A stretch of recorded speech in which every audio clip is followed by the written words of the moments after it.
और इन्होंने कहा हम तो नहीं मानते इजराइल को और हम इजराइल को मिटा के रहेंगे। इजराइल ने धमाका कर दिया, स्टैंड विद पैलेस्टीन, ये वो। अरे भैया पता तो कर लो मुद्दा क्या है। पता लगा दोनों मिलकर तुम्ही को पीट दिए बाद में कि मुद्दा ही है, ऑब्जेक्टिव ही है इजराइल को खत्म करना, पार्ट ऑफ इजराइल। 1897 में बैसल, स्विट्जरलैंड की एक जगह है बैसल, वहीं पर थियोडर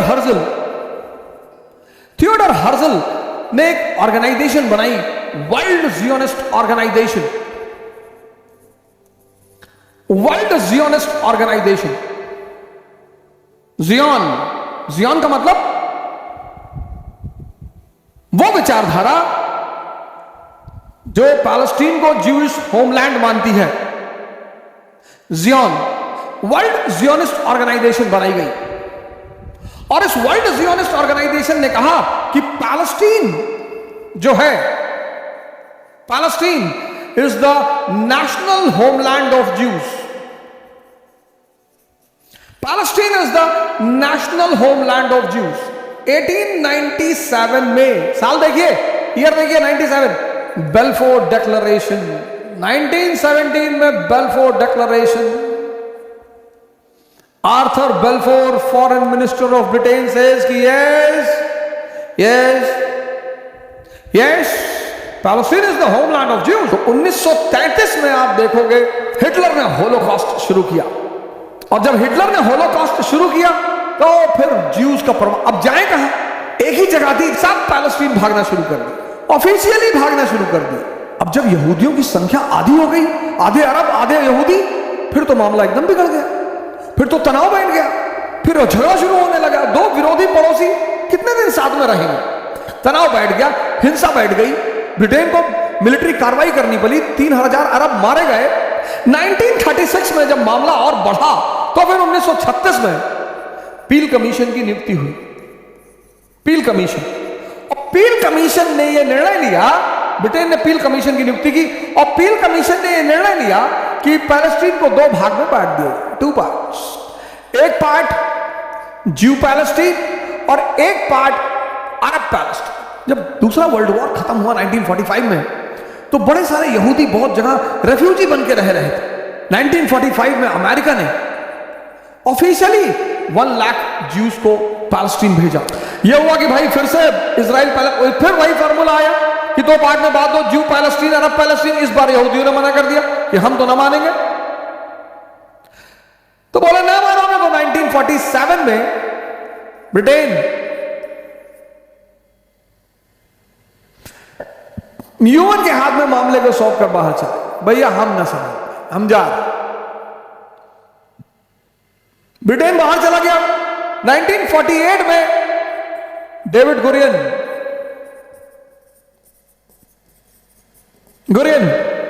ने इजराइल राष्ट्र की घोषणा कर दी, बन गया इजराइल।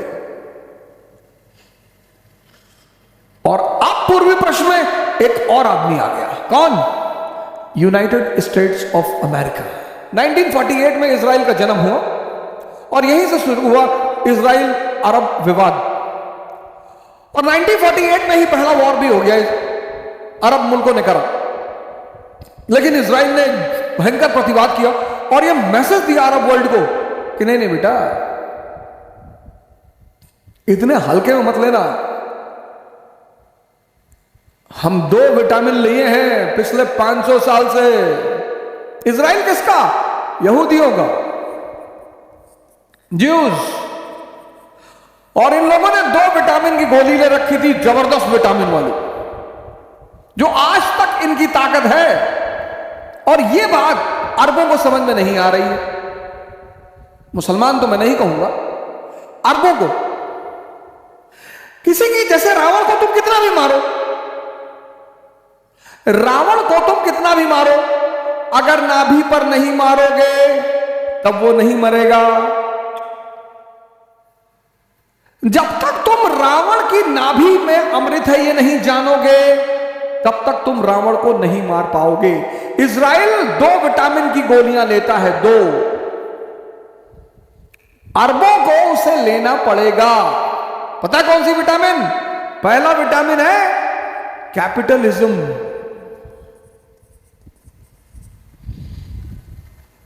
पूरे दुनिया का पैसा रोटेट करते हैं, पूरी दुनिया का, कर लो जो करना है। और दूसरा विटामिन है इनका इंडस्ट्रियल रेवोल्यूशन, ये इनकी ताकत है। तुम 100 मिसाइल मार दोगे, वो पलट के 1000 मार देंगे ना सर। दूसरा वॉर हुआ स्विस क्राइसिस 1956, यहां भी इजराइल ने एकदम दमदार प्रदर्शन किया। 1967 में बाथ पार्टी पावर में आई, Egypt, Syria, Jordan, Iraq, sorry Egypt, Syria, Iraq, Baath party. Baath बड़ा ही प्यारा नाम है इस पार्टी का। 1960s के आसपास bath party,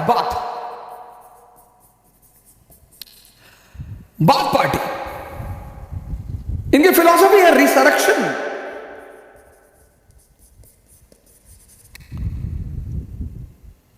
left wing tilt है इनका, बाथ पार्टी वालों का लेफ्ट विंग टिल्ट।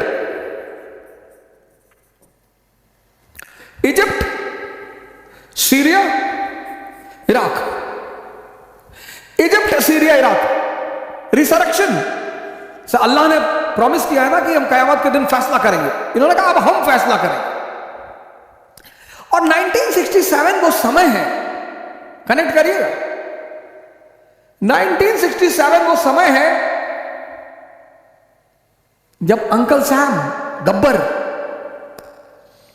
एक बहुत खतरनाक मुद्दे में उलझा हुआ है, वियतनाम। 1967 वो समय है जब गब्बर बड़े खतरनाक मुद्दे में उलझा हुआ है, वियतनाम। अब लेफ्ट विंग टिल्ट है तो मानी सी बात है यूएसएसआर खुलकर सपोर्ट करेगा। तो इन लोगों को लगा कि बच्चा अकेला है, पापा फंसे हुए हैं, ये सब तैयारी करने लगे, तैयारी किए जा रहे हैं, आर्मी मोबिलाइजेशन कर रहे हैं, फाइटर प्लेन लगा रहे हैं। इजराइल ने देखा यार ये तो मतलब कुछ सेटिंग चल रही है। और इससे पहले कि ये लोग अटैक करें, इजराइलियों ने उड़ा दिया, दो हाथ लगा दिए सबको। इसको बोलते हैं 6 days वॉर। बड़ा इंपॉर्टेंट वॉर है 6 days वॉर। सारी समस्या जो आज है वो इसी वॉर में छिपी हुई है सारी। मैं आपको 7-8 ईयर दूंगा, बस उसको याद रखो। इजराइल पैलेस्टीन की समस्या हमेशा याद रहेगी। जितनी भी समस्याएं, जो आज समस्या है इजराइल पैलेस्टीन की, उसका पहला डेट, दूसरा इंपॉर्टेंट, पहला तो ये 48 इजराइल का जन्म, दूसरा ये 1967 6 days वॉर। और इस वॉर में इजराइल ने क्या किया, इजिप्ट से सिनाई डेजर्ट छीन लिया, इजिप्ट से सिनाई डेजर्ट छीन लिया, जॉर्डन से वेस्ट बैंक ले लिया, सीरिया से गोलन हाइट, सिनाई। इसी सिनाई डेजर्ट की एक स्ट्रिप है गाजा स्ट्रिप, इसी की एक स्ट्रिप है गाजा, गाजा स्ट्रिप, जहां पर आज हमास बैठा हुआ है। अब कैसे हमास वहां पहुंचा, ये सब मैं आपको बताऊंगा। हमास कौन है, हिजबुल्ला कौन है, ये सब एक मैं आपको एक क्रक्स में स्टोरी सुना दूंगा। उतना याद रखिए, हमेशा आपका कहानी क्लियर रहे। ये साल बहुत इंपॉर्टेंट है। इजिप्ट से सिनाई ले लिया, सिनाई की एक स्ट्रिप है गाजा, जॉर्डन से वेस्ट बैंक ले लिया जहां फतेह पर शासन कर रहा था, सीरिया से गोलन हाइट ले लिया, सबका एरिया ले लिया। और बोले ये सब हमारे बफर जोन है, तुम लोग यार बार बार हमला कर रहे हो मेरे ऊपर, तो बफर तो हमें बनाना ही पड़ेगा। और फिर इजराइल ने इस सारे एरिया को अपना बफर जोन बना दिया और यहूदियों की बस्ती बसानी शुरू कर दी। अब तो मामला और बिगड़ गया। अभी तक तो फिलिस्तीन का मामला था, अब ये सब मार खाए। अरब वर्ल्ड में तो खलबली मच गई, हम भी मारे गए, हम भी मारे गए, मारे तो जाओगे ही। मामला बिगड़ गया, सारी अरब कंट्री इन्वॉल्व हो गई, इजिप्ट भी इन्वॉल्व हो गया डायरेक्टली, जॉर्डन इन्वॉल्व हो गया, सीरिया इन्वॉल्व हो गया, पैलेस्टीन पहले से इन्वॉल्व था।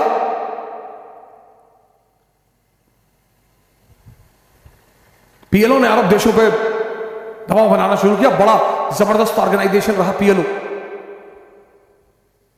Palestinian Liberation organisation. उसका सबसे प्रमुख नेता रहा यासिर अराफात, बड़ा जबरदस्त नेता, बहुत जबरदस्त यासिर अराफात।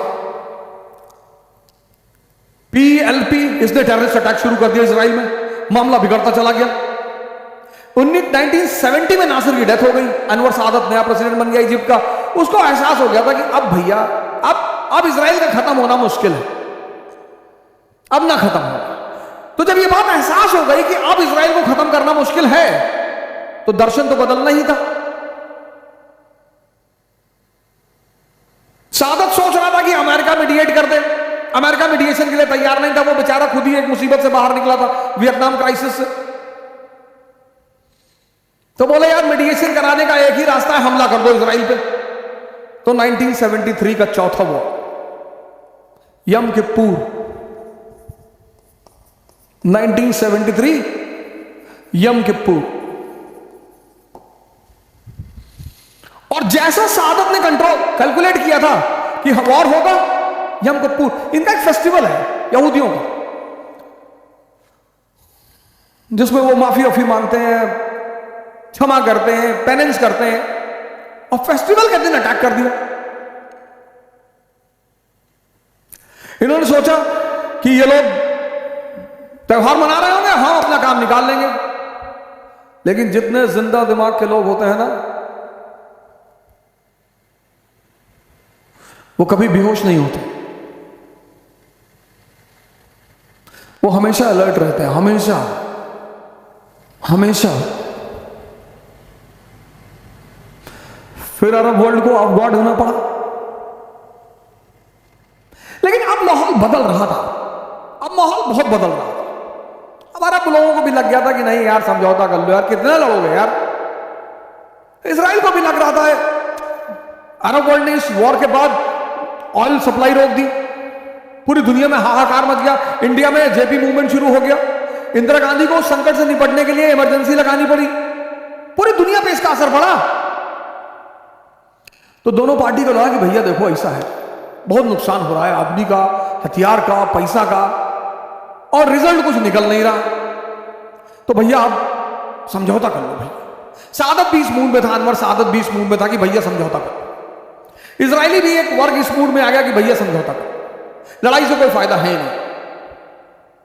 और फिर हुआ कैंप डेविड समझौता, बहुत इंपॉर्टेंट। कैंप डेविड बहुत इंपॉर्टेंट, ये समझौता याद रखना है, 1978-79, बहुत इंपॉर्टेंट, बहुत। कैंप डेविड, मैंने आपसे कहा ना 7-8 ईयर में आपको दूंगा फाइनली, आपको बस उतना ही याद रखना है, उससे ज्यादा याद नहीं रखना। कैंप डेविड समझौता हुआ, बड़ा इंपॉर्टेंट समझौता। कैंप डेविड अमेरिका के प्रेसिडेंट का हॉलीडे रिसोर्ट है। बेकम मैगन जो है वो इजराइल का प्राइम मिनिस्टर था, सादत इजिप्ट से था, और कार्टर अमेरिका का प्रेसिडेंट था। ये तीनों लोग यहां मिले कैंप डेविड में, और एक बड़ा अच्छा समझौता हुआ।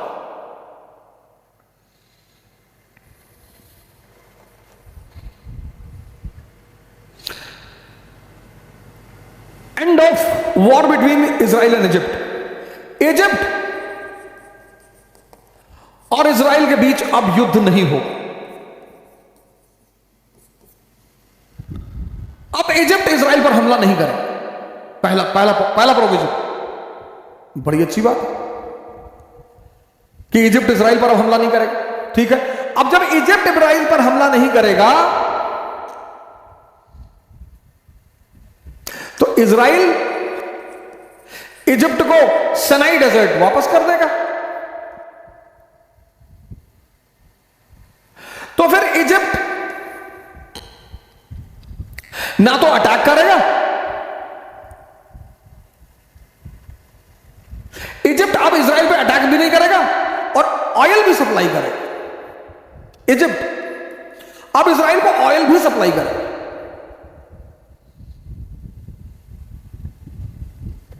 और अब इजराइल की जो शिप्स हैं वो स्विस कैनाल को यूज कर सकती है।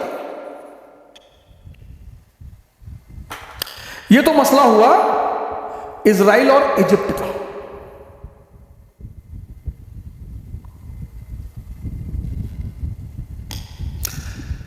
कैंप डेविड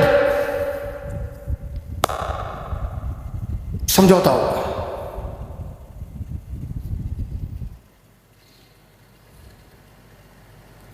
इजराइल का विरोध किसने किया पहले? इजिप्ट ने। इजराइल से समझौता किसने किया पहले? इजिप्ट ने।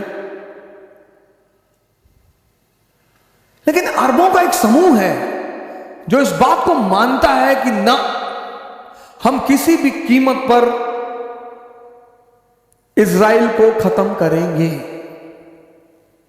और जैसे ही अरबों का एक समूह है जो इस बात को मानता है, जैसे हम मानते हैं कि हम किसी भी कीमत पर हिंदुस्तान पाकिस्तान को एक करेंगे। यहां पर हमारी और हमास की विचारधारा बहुत मिलती है।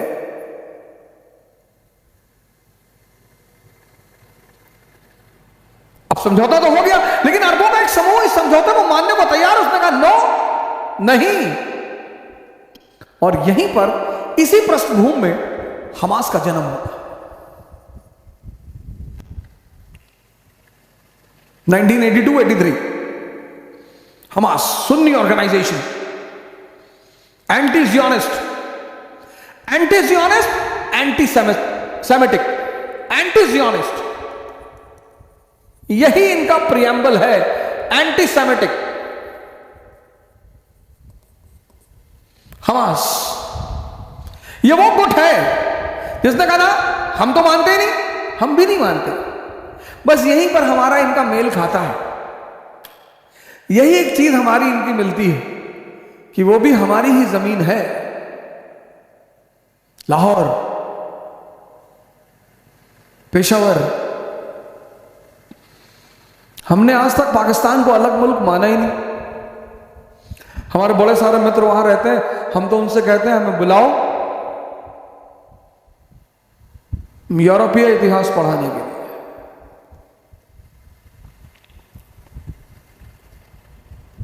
हम नहीं मानते, हम भी नहीं मानते। इनका पॉलिटिकल विंग भी है हमास का, इनका मिलिट्री विंग भी है, और दावा जो है वो इनका सोशल विंग भी है। अब कई सारी कंट्रीज हैं जिन्होंने हमास को पूरी तरह से टेररिस्ट ऑर्गेनाइजेशन घोषित कर रखा है। कनाडा ने घोषित कर रखा है। कई सारी कंट्रीज हैं जिन्होंने इनके मिलिट्री विंग को टेररिस्ट ऑर्गेनाइजेशन घोषित कर रखा है, इनके पॉलिटिकल विंग को छोड़ रखा है। इनकी तीनों विंग है हमास की।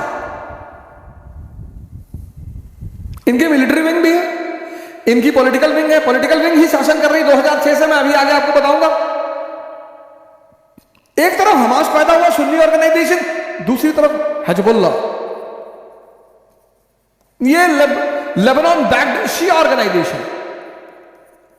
इनका भी सेम गोल है, एंटी जियोनिस्ट, एंटी सेमेटिक।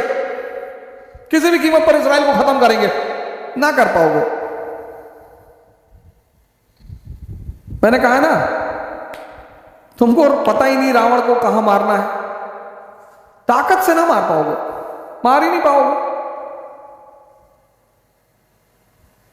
जिस दिन मुसलमान एक बात मानना शुरू करेगा, एक, बहुत सारे मानते भी हैं कि हमने अपने आप को रिफॉर्म नहीं किया। देख लो हमास और हिजबुल्लाह का जन्म क्यों हुआ। 82-87 ये सुन्नी ऑर्गेनाइजेशन है, एंटी सियोनिस्ट, इजराइल को मानते ही नहीं। अरे भैया, तुम इजराइल को नहीं मानते तो इजराइल तुमको क्यों मानेगा।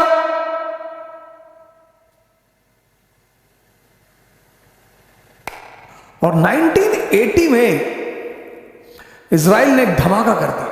अब देखो, हमास और हिजबुल्लाह पैदा हो गए इस पीस ट्रीटी के बाद। जोड़ के रखना, इस पीस ट्रीटी का परिणाम है हमास और हिजबुल्लाह का जन्म। और जैसे ही हमास और हिजबुल्लाह का जन्म हुआ और इन्होंने कहा हम तो नहीं मानते इजराइल को और हम इजराइल को मिटा के रहेंगे, इजराइल ने एक धमाका कर दिया, बड़ा गंदा धमाका। पूरा अरब वर्ल्ड हिल गया।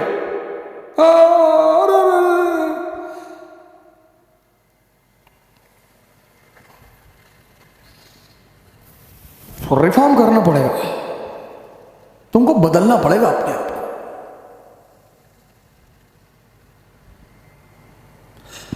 क्योंकि समय इतनी गंदी चीज है कि जिसने समय के साथ अपने आप को नहीं बदला, उसको समय ने उड़ाकर फेंक दिया।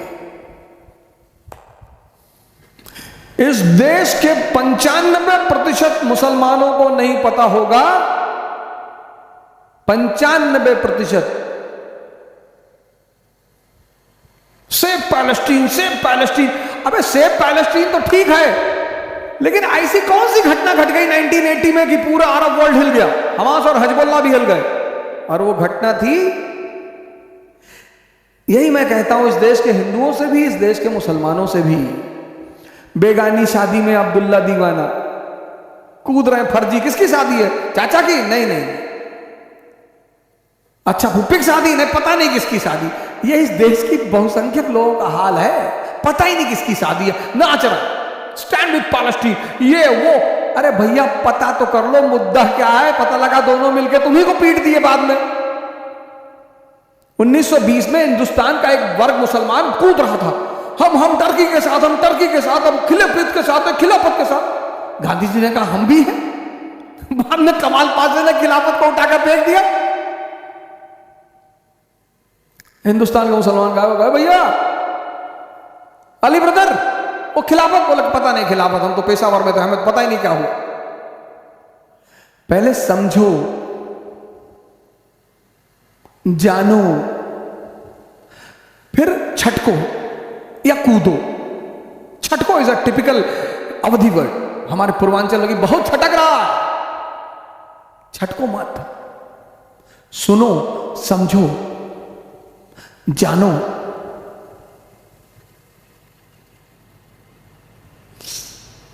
तो हिजबुल्लाह हमास पैदा हुए, क्लियर। 1980 में इजराइल ने एक बॉम्ब फोड़ दिया, बड़ा जबरदस्त, जेरूसलम लॉ।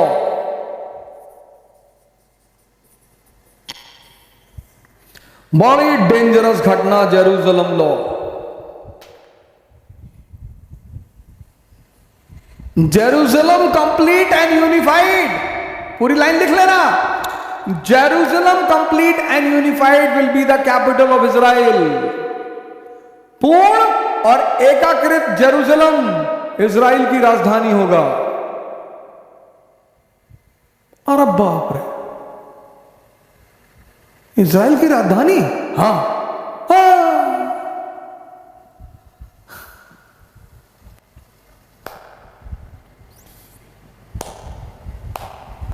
तो ये पीस ट्रीटी और जेरूसलम लॉ, इन दोनों का बैकग्राउंड में जन्म हुआ हमास का और हिजबुल्लाह का। तो लोग भड़के, तो वो जो गुट इस समझौते को एक्सेप्ट नहीं कर रहा था, उसका परिणाम था हमास, कल मैंने आपको बताया, और हिजबुल्लाह।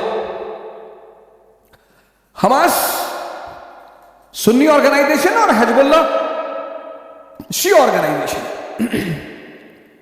अब क्या हुआ, ये वो गुट है जो इसको नहीं मानता, एंटी जियोनिस्ट, मानते नहीं, इजराइल के एग्जिस्टेंस को मानते नहीं। सपना ही है, जिद है कि इजराइल को खत्म करना है। तो जब तुम्हारी जिद है किसी को खत्म करने की, तो वो तुमसे प्यार कैसे करेगा? तुम्हारी जिद है कि हम इजराइल खत्म करेंगे, मानेंगे नहीं, और तुम एक्सपेक्ट करते हो कि वो तुमसे प्यार करेगा? नहीं करेगा। क्यों करेगा? अब इन दोनों आदमियों को इससे तो टेंशन थी, समझ ना, एक नया घटना बताने जा रहा हूं। इन दोनों हमास हिजबुल्लाह को इससे टेंशन थी। इसी में एक और कांड हो गया, इसी में एक और कांड हो गया। कौन सा कांड? ओस्लो समझौता, ओस्लो अकॉर्ड 1993। इजराइल और पीएलओ लिव, ये और भयंकर कांड हो गया। हमास और हिजबुल्लाह को कैंप डेविड और जेरूसलम लॉ से तो एतराज था ही, ये एक नया कांड हो गया। पीएलओ, पैलेस्टीनियन लिबरेशन ऑर्गेनाइजेशन, उसने इजराइल से समझौता कर दिया। क्या है ये समझौता? Israel recognised PLO, recognised PLO, Israel ने पीएलओ को मान्यता दे दी। अब जब इजराइल ने पीएलओ को मान्यता दे दी तो तेरी मेरी पाक मोहब्बत एक तरफा थोड़ी होगी, दोनों तरफा होगी। तो पीएलओ ने इजराइल के एग्जिस्टेंस को एक्सेप्ट कर लिया। यह हो गया बवाल। पीएलओ ने इजराइल के एग्जिस्टेंस को, पहले तो इजिप्ट ने किया, पीएलओ ने इजराइल के एग्जिस्टेंस को एक्सेप्ट कर लिया और वादा किया कि अब इजराइल पर टेररिस्ट हमले नहीं होंगे। बड़ा क्रांतिकारी बात।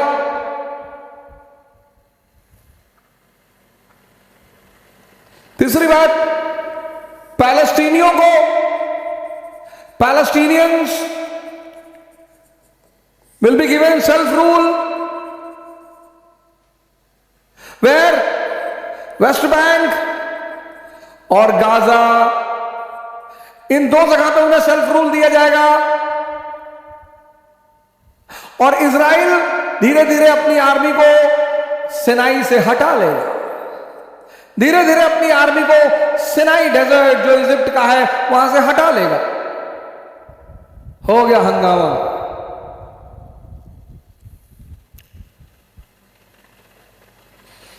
अब इससे हमास और हिजबुल्लाह को बहुत दर्द हुआ कि भैया you are the main party, Palestine तुम्हारा है और तुमने एग्जिस्टेंस मान लिया। बोले हमने तो मान लिया जी। तीन चीज याद रखना इजराइल फिलिस्तीन विवाद में। बस कल मैंने क्या कहा था, पढ़ो मत, समझो।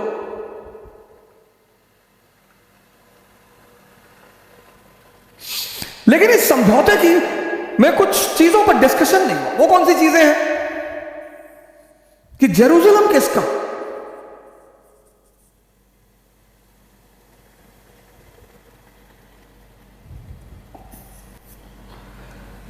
इस समझौते में कुछ चीजों पर डिस्कशन नहीं हुआ। जेरूसलम किसका? यूएन ने कहा जेरूसलम को इंटरनेशनल कंट्रोल में कर देते हैं। अरे मेन मुद्दा तो जेरूसलम है ना, उसमें चर्चा ही नहीं हुई। इसमें यह चर्चा नहीं हुई कि 1948 के बाद के जो पैलेस्टीनियन रेफ्यूजी हैं, 1948 में इजराइल बना, उसके बाद जो पैलेस्टीनियन रेफ्यूजी हैं उनका क्या करेंगे? और तीसरी बात जिसको छोड़ा गया कि ये वेस्ट बैंक और गाजा का इलाका जो है, यहां जो इजरायली सेटलमेंट्स हैं, इनका क्या करें? ये तीन कोर मुद्दे, कोर मुद्दे, ये तीन कोर मुद्दे, इनको निगलेक्ट कर दिया।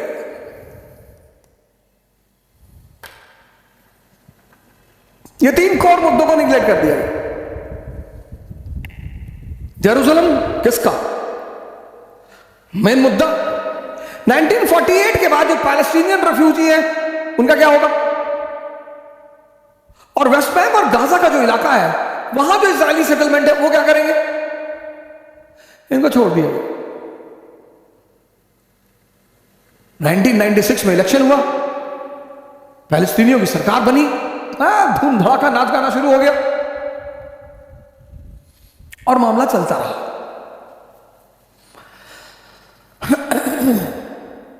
लेकिन समझौता, और वो भी मजबूरी का, वो बहुत दिन नहीं चलता। समझौते समय को देखकर होते हैं और समझौते सिर्फ समय को टालने का एक तरीका है बस। अगर आप ताकत में हैं, आप कभी समझौता नहीं करेंगे। समझौता मतलब समय की मांग। 1996 में इलेक्शन हो गया, सब फिलिस्तीनी खुश, सरकार बन गई, मामला चलता रहा। सितंबर 2004 में एक बवाल हो गया।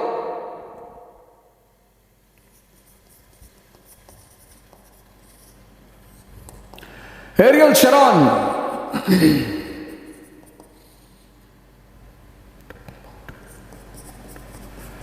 टेंपल माउंट की यात्रा की, Jerusalem the holy place of Jews.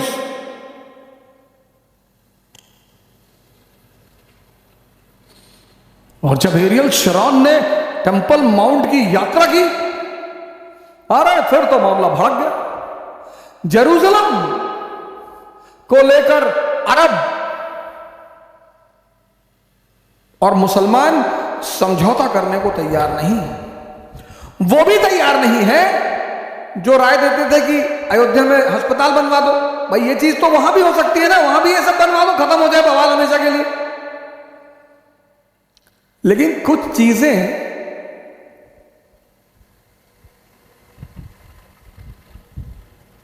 सिर्फ मिट्टी नहीं होती, मकान नहीं होता। जैसे गया है, वो बौद्धों के लिए बहुत महत्वपूर्ण जगह है। वहां पे बुद्ध अरहत हुए थे, तो वहां जब आदमी आएगा तो उसे उस घटना की याद आएगी, इसलिए तीर्थ बनाए गए। जेरूसलम वो जगह है जहां से मोहम्मद साहब 7th हेवन पे गए, तो वहां जब मुसलमान जाएगा, वहां जाना जरूरी है सर, तो उसे याद आएगा कि जो यात्रा हुजूर साहब ने की वो हमें भी करनी है। अयोध्या जो आदमी जाएगा, सर यहां हॉस्पिटल नहीं बनवाए जा सकते, यहां यूनिवर्सिटियां नहीं बनवाई जा सकती सर। जेरूसलम, अयोध्या, गया, ये रिमेंबरेंस है सर। रिमेंबरेंस किसकी? जर्नी की। कौन सी जर्नी? यात्रा की। कौन सी जर्नी? Senses to conscious. मेरे मुसलमान भाई मित्र मुझे क्षमा करें, मेरी अज्ञानता के लिए मुझे माफ करें।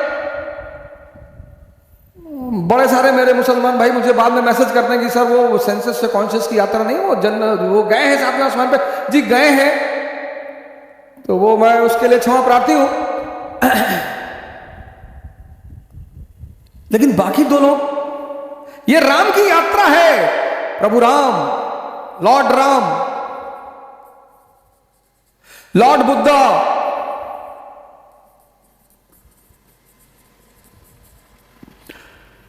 मोहम्मद साहब,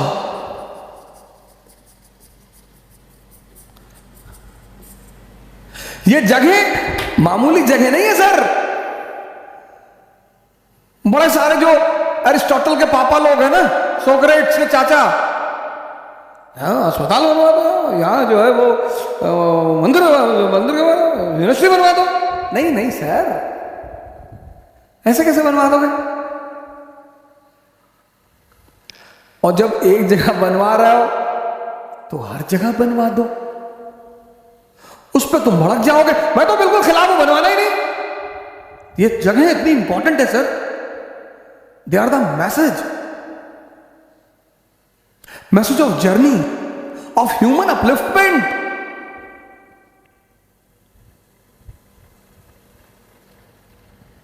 You cannot end the importance of these places. They have the potential of human transformation. तो शरॉन ने जब टेंपल माउंट की यात्रा की, बवाल भड़क गया। 2004 में बवाल भड़क गया, हो गया बवाल, अनरेस्ट हो गया पूरे अरब वर्ल्ड में, और गाजा में तो ज्यादा। हमास को मौका मिल गया, इंतिफादा, अल अक्सा इंतिफादा, अल अक्सा इंतिफादा।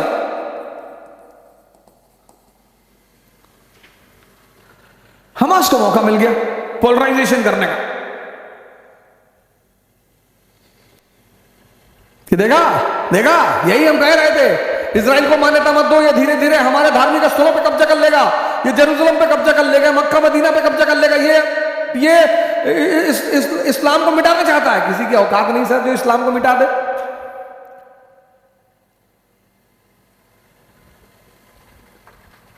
प्रेशर बन जाए पेट में तो संभालना मुश्किल है, और इंसान की औकात है कि मालिक की औकात को मिटा दे। कैसी बातें करते हो यार, छिछोरों जैसी। ये तो बच्चों जैसी भी नहीं है, बच्चे भी ऐसी बातें नहीं करते।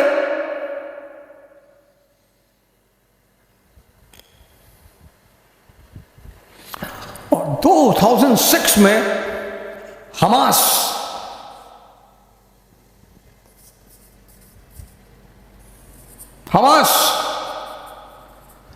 ने गाजा में सरकार बना ली।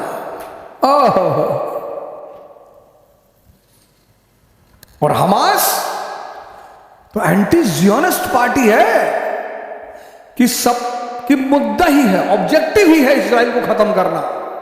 अब बताओ दोस्तों, अगर तुम अपना स्टैंड नहीं बदलोगे तो अपना इजराइल स्टैंड क्यों बदलेगा? पीएलओ ने स्टैंड बदला ना, कहा कि ठीक है हम इजराइल के एग्जिस्टेंस को मानते हैं, तो इजराइल ने कहा हम पीएलओ के रिकॉग्नाइज करते हैं।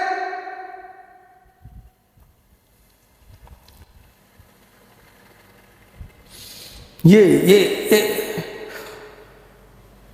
और 2008 की तबाही पढ़िएगा सर, 2008 की तबाही।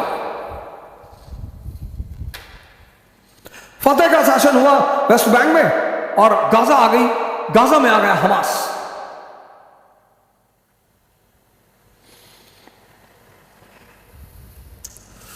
अब हमास अगर अपने स्टैंड को नहीं बदलेगा तो इजराइल क्यों बदलेगा सर?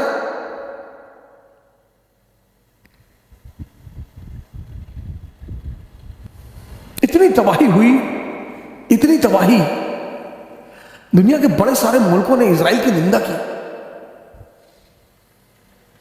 सर पानी रोक दिया इजराइल ने, इनका खाना रोक दिया, मेडिसिन रोक दिया। लेकिन एक बात कहूंगा सर, कहते हैं ना तारीफ हर आदमी की अच्छी चीज की करनी चाहिए। हमास में जज्बा है सर, हमास की इस बात को तो मैं सलाम करता हूं सर। जज्बा है सर, अगली पार्टी सोफिस्टिकेटेड, पावरफुल, पैसा, लेकिन ये बंदे हार नहीं मानते सर। ये कभी ना कभी उठ के एक आध मार ही देते हैं, और इस बात का सम्मान किया जाना चाहिए। गलत और सही तो अपनी जगह पे बातें हैं।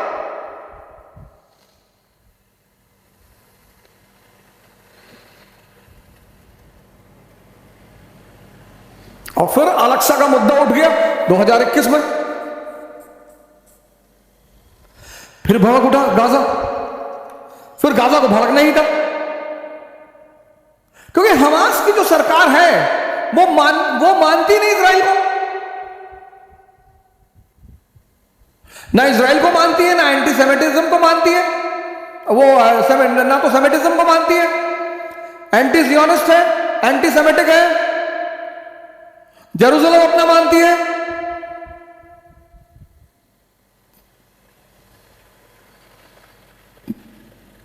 यह है विवाद कि हमारा घर है, यह हमारी जगह है जेरूसलम, और हम तुम्हें एक दिन उखाड़ फेंकेंगे।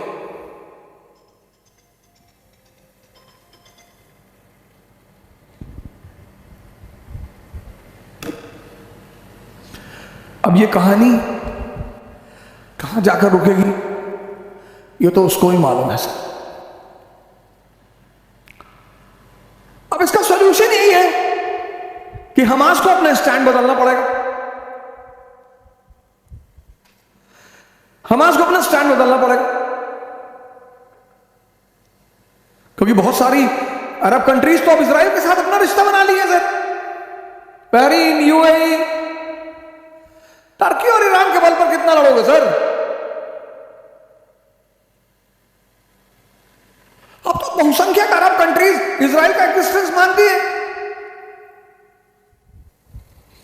And violence is not the solution for any trouble. Violence किसी समस्या का समाधान नहीं